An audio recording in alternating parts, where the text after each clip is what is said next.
sur Agnès-Reza-Mag. On vous emmène dans le squat 59 rue de Rivoli à Paris. Donc suivez-moi tout de suite, on va partir à la recherche et à la découverte de ces artistes qui nous font vibrer, qui nous font rêver, mais dont on ne sait finalement rien. Donc c'est un travail sur à la fois la lumière, c'est hyper synthétique, parce qu'il n'y a que des points en fait. Hein. C'est un point qui est coupé lui-même avec des trous. Tout le tour est coupé avec des trous. C'est oriental, mais ça peut être aborigène. C'est un travail, c'est vraiment des instants, hein. C'est fait au chalumeau. D'accord. Donc je fige des instants. J'adore cette phrase. Je suis trésorier, je suis là depuis le début. Donc il a été squat pendant 6-7 ans. Il a été racheté par Delanoë, le maire de Paris actuel. Ils l'ont refait, on est parti 3 ans, on est revenu. Et depuis 3 ans, nous sommes là de façon légale. C'est effectivement plus un squat, on l'appelle after squat. Et le principe est le même, on le gère à peu près de la même façon. C'est un lieu de travail ouvert au public. Les gens circulent au milieu, et bon, ça reste un lieu de travail. Ce sont des ateliers. Moi, je fais un travail sur la décomposition de la lumière.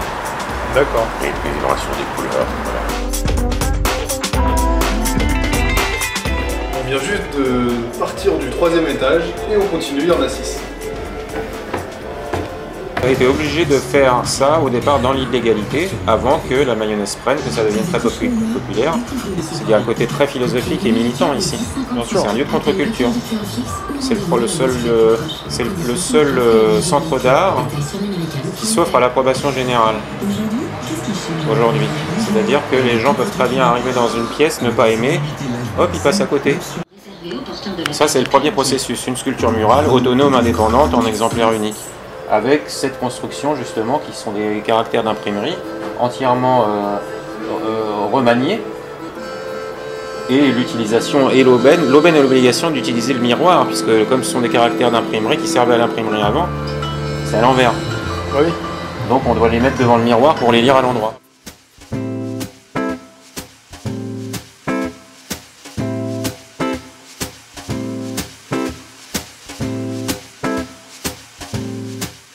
Formation de 7 ans pour devenir maître Ikebana. Donc je suis venue à Paris pour justement me lancer sérieusement dans l'art végétal.